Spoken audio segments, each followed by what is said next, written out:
You mean there's more than one of them?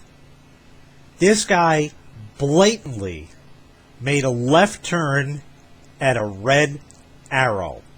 I can't believe this, even after seeing it.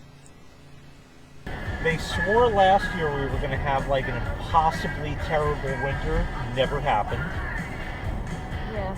They're swearing this year we're going to have an impossibly terrible winter. Fantastic. Okay.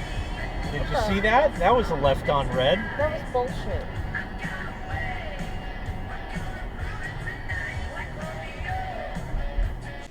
And what I mean by more than one of them is my mother was known for making lefts on reds. Yep, that's pretty damn scary. Good thing there was nobody else there around that intersection at the time. Oh, just wonderful. People make up their own rules and do whatever they want because they're entitled. They're a millennial, and there might be a Starbucks nearby. Thanks so much for watching.